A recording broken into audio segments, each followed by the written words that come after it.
Hi, Yannick. Hi, Leah. Thanks so much for taking the time to share a bit of your story in the go-to-market and business development of Alveolix. Yannick, could you briefly say what you do at Alveolix and how we got in touch, how we started working together? Sure. At Alveolix, we are actually developing next generation platforms where we can test drugs in a more reliable manner. So we are developing a lung on chip.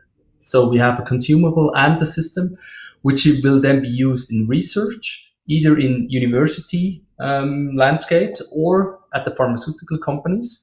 And right now we have already collaboration with both industry partners. So if academia is also industry, this is a case for us. And everything started actually with the introduction from another startup company from Bern, Certus Diagnostics, which told us about Manuel and the support what he is giving in the further development and also ramping up sales and going to the market. This is how everything started together with Manuel and the sales playbook. Yeah, really interesting. Also, we love working with kind of deep tech clients, if you can call it that way, because it's not typically here's like your software as a service app and you do it for 2 users. Like Lung on Chip is much more complicated.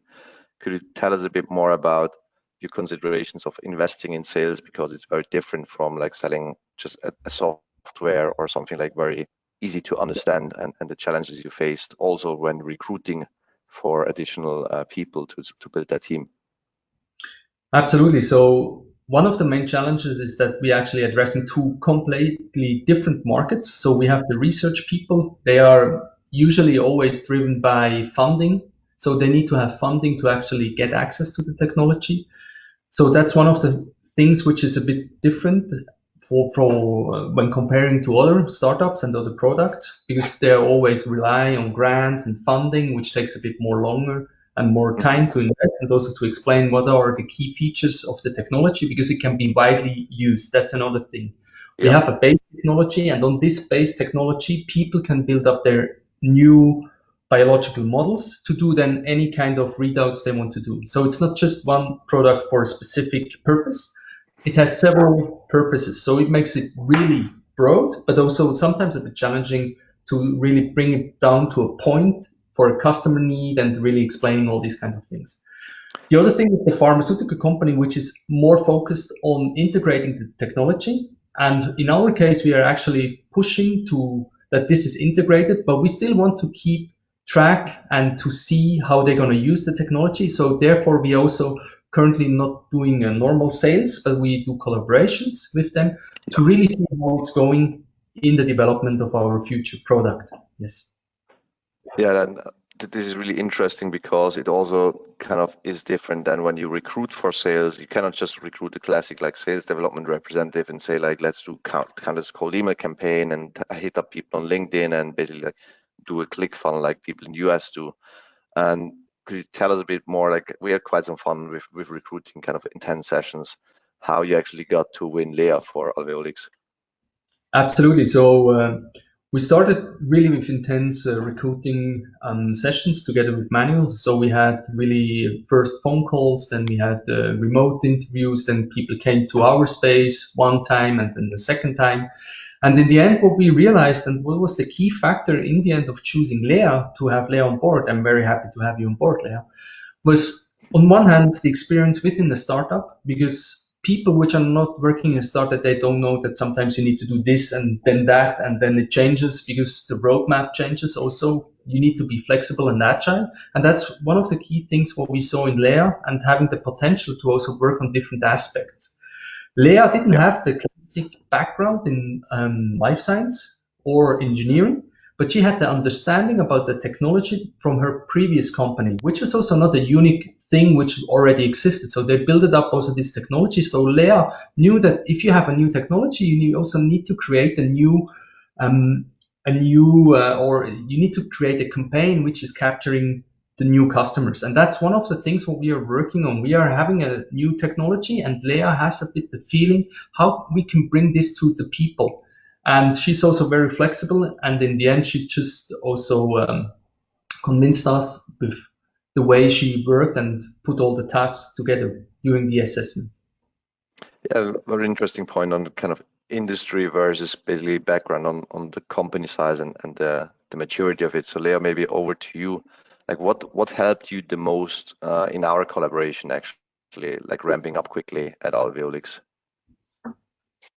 Yeah, so I think I had some, again, sales background, but coming from something totally new was, again, like really a new industry, but also basically a new department because sales was made by Yannick and Nina before, so CEOs, where basically I had to give a structure to this department and kind of a strategy in combination with Yannick and Nina. And where I think you really helped me was to give me the right advice and the right tools to get structure, to start really fast, and also to address my concerns sometimes because of course when you start you always have like some concern and you're a bit like, okay, should I really do that because I think it's the right way, but you always get confirmation, which for you it was really helpful. I think for me it was really helpful when you gave me your advice, and also it helped me to gain quite a good confidence. Nice. And could you tell us a bit more about kind of the results that you recently did in like your go-to-market efforts around like email campaigns? I know you work quite a bit on your CRM as well. Yeah, so I implemented a CRM where now we have pipelines for leads, pipelines for like really opportunities that are going towards deals, and also a full directory basically with all our contacts information where it's really easy for the team now to get into and really just like check information so there is no loss of data also. Regarding campaign, I think you really helped me to put in place like the right email, how to contact those people, how to target them right, and maybe not to be too commercial, but more like informal, which actually worked really well. So I'm really happy for this. Nice. What's working really well in terms of numbers? How many people you contact? What was typical reply rate and kind of how many appointments did you get out of it? Oh, I should Just dig into just data a ballpark little figure. bit more, but I know, like for example, the opening rate was around 40%, which Yeah. actually for marketing campaign it's pretty nice. And then for people, we had, as it was an old list of people, so we had some people that were not exactly working into this in vitro research. So for this, we had quite a lot of reply too, but I mean, it was not interesting for us anymore. But then we had some good contact, I would say about 10 calls probably, where it's going to potential leads.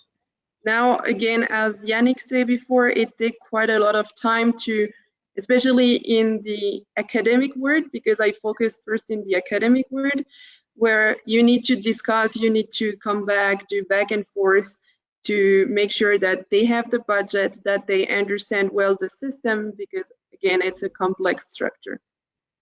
Yeah, makes sense.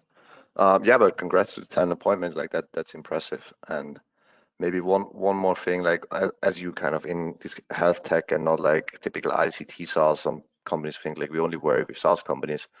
Who would you recommend working with us? Like who would you recommend to get in touch actually for other entrepreneurs specifically? I think literally everybody, because it's not really depending on the industry, it's more depending on your need and where you're starting. So of course, if you're starting a bit like from the beginning of a department, I think it's really relevant to guide you in the structure and also where you should start and which step you need to go through. And then probably if you also need to build a sales team like bigger, if you maybe have already like 2 or 3, and then you need to get bigger, I think you're really having good advice on how to develop and ramp up fast. Cool. No, thanks so much. Is there anything else you'd like to share? Just can be anything that you would share with other entrepreneurs where they can benefit from go-to-market business development input that you learned from. I would say for, oh, sorry. For me, it's more like a comment on your personality. I really loved working with you because you have such a nice personality, always really like listening to us, having really good advice, and also sometimes really direct, but it's something I really appreciated, and I think people should know it. Thanks. That is exactly what I wanted to say. You're a nice person to work with. You have the competence to help for specific question. You know the answers. You're also sometimes putting it in a different perspective to understand really what is the reason behind.